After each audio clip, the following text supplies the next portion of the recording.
मेरा नाम आनंद है। मैं जोधपुर से आया हूँ।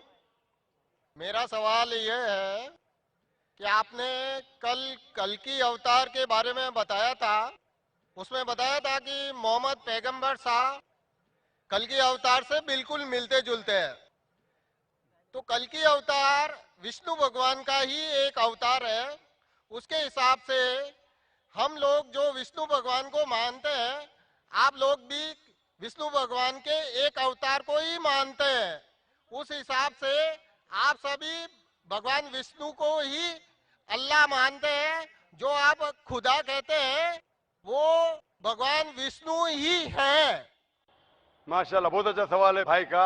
उसने कहा जब आप कहते हैं कल की अवतार मोहम्मद सल्लल्लाहु अलैहि वसल्लम हैं और अवतार विष्णु की दूसरी शक्ल है, तो आप विष्णु में मानते हैं। भाई साहब, मेरी पूरी तकरीर है मोहम्मद सल्लल्लाहु अलैहि वसल्लम का जिक्र हिंदू मजहबी किताबों में। पूरी तकरीर में आप सुनेंगे, उसमें मैंने साफ तौर से अवतार के मानी क्या है।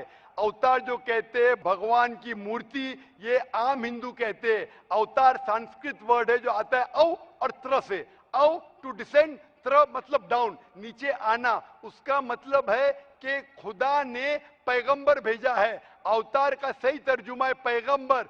ये मतलब नहीं कि भगवान की मूर्ति या भगवान की शक्ल। अवतार की सही मानी संस्कृत में है पैगंबर। तो हम कहते हैं वो अल्लाह का पैगंबर है। और अल्लाह का आखिरी पैगंबर कल्कि अवतार जो जिक्र है आपकी किताबों में, कल्कि पुराना में, वो मोहम्मद सल्लल्लाहु अलैहि वसल्लम में, यानी मोहम्मद सल्लल्लाहु अलैहि वसल्लम आखिरी पैगंबर है। तो फर्क यह है कि अवतार की मानी आप जानते नहीं हैं।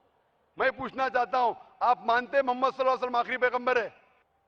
और भी पैगंबर आ सकते हैं। आ सकते ने, बहुत से आ चुके, 1,24,000। और मोहम्मद सल्लल्लाहु अलैहि वसल्लम आखिरी पैगंबर है। इसके बाद कोई पैगंबर नहीं आएगा। आपके किताब में लिखा है कल्कि अवतार आखिरी पैगंबर है। हमारी किताब में लिखा है सूरह अहज़ाब में सूरह नंबर 33 आयत नंबर 40 में, क्या मोहम्मद सल्लल्लाहु अलैहि वसल्लम आखिरी पैगंबर है। इसके बाद कोई पैगंबर नहीं आएगा।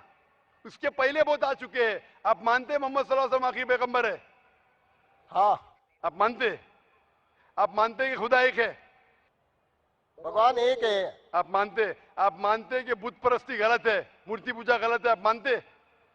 मूर्ति पूजा गलत है, लेकिन आप अगर अरब कंट्रीज में जाके देखोगे ना, तो वहाँ पे जितनी भी अरब कंट्री कंपनीज को है। छोड़ो भाई साहब, मैं हिंदुस्तान में हूं, मैं बंबई में हूं, आप बॉम्बे में। टाइम बहुत कम है। मैं आपसे पूछना चाहता हूं, आप मानते हैं क्या मूर्ति पूजा में? अरब कंट्री को छोड़ो, हम बंबई शहर में, आप मूर्ति पूजा को मानते हैं? जितने भी मुसलमान हैं, अगर उनके किसी के घर में जाके देखो ना, उनके अगर फादर चल गए हैं तो वो उनकी फोटो लगाते हैं। तो वो फोटो भी एक मूर्ति पूजा ही हो गई ना। भाई साहब ने कहा अगर कोई मर जाते उनके फादर, फादर की पेंटिंग लगाएंगे, उसकी पूजा करेंगे, वो भी गलत है। हमारे घर में नहीं है। मैं तो सैकड़ों मुसलमान के घर में गया, मैं फोटो नहीं देखा हूं। अगर जो मुसलमान के घर में आपने देखे और वो फोटो की पूजा करता है, वो भी गलत है। आप वैसे मुसलमान मत बनो। मैं आपसे पूछना चाहता हूं, आप मानते हैं कि मूर्ति पूजा गलत है? मैं तो सही मानता हूँ। हाँ, तो आप अभी अपनी किताब पढ़ो। मैं किताब का हवाला दे चुका हूं, श्वेता श्वेतार उपनिषद चैप्टर नंबर 4 श्लोका नंबर 19, और Yajurveda chapter number 32 shloka number 3। ना तस्य प्रतिमा अस्ति, उस ईश्वर, उस भगवान की कोई प्रतिमा नहीं, कोई अक्ष नहीं, कोई फोटोग्राफ नहीं, कोई पेंटिंग नहीं, कोई मूर्ति नहीं, कोई बुत नहीं। तो आप अपनी धार्मिक किताब को पढ़ो तर्जुमे के साथ, इंशाअल्लाह सही रास्ते पे आएंगे। मेरी दरख्वास्त है कि आप कुरान मजीद पढ़ो, कुरान मजीद का तर्जुमा पढ़ो, और